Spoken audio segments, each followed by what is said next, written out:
এইসব এগুলো কি আমাকে পড়তেই হবে? মানে তার চেয়ে আমার ওই যেগুলো আছে ওগুলো ঠিকমতো দেখে মানে দুই একটা না হয় বাদ দিয়ে বাকিগুলো তো আমি পড়তেই পারি, তাই না? বাবা প্লিজ, মাথা থেকে পুরনো জিনিসের ঝামেলাগুলো একেবারে ফেলে দাও। নতুন একটা দেশে এসেছো, নতুন পরিবেশ, নতুন ভাবে জীবনটা শুরু করো না, নতুন কিছু নিয়ে ভাবো। আর শোনো, এই যে ফোনটা দিচ্ছি, ফোনটা একদম হাতছাড়া করবে না, আমি কিন্তু বারবার বলে দিচ্ছি। আমি শুতে গেলাম, রাত হয়ে যাচ্ছে, তুমিও শুয়ে পড়ো।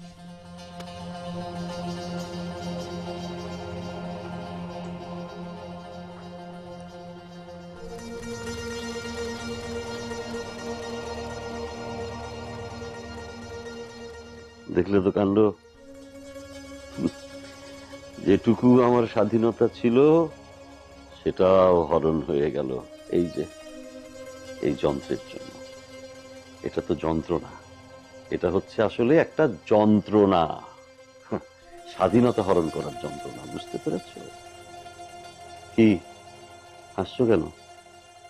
হাসছো কেন তুমি? আমার এই অবস্থা দেখে হাসি পাচ্ছে তোমার?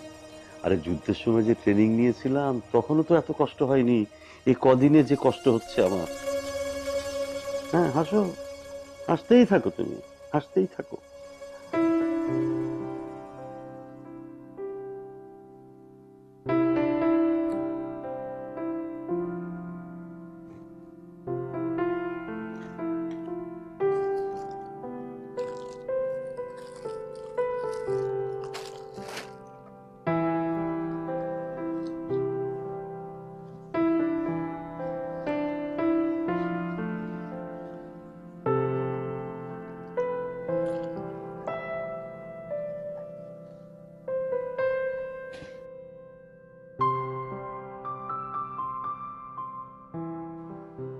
এটা গায়ে দিয়ে আসবো, হ্যাঁ? দেখবে আমাকে মানায় কিনা, কেমন লাগে, হ্যাঁ? দেখতে চাও? হাসো হাসো হাসো।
আমি জানতাম ঠিক এমনটাই করবে।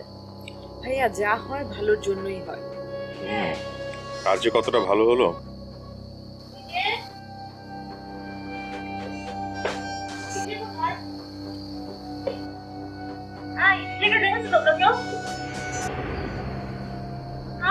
কাজ দিয়ে, সেটা এখন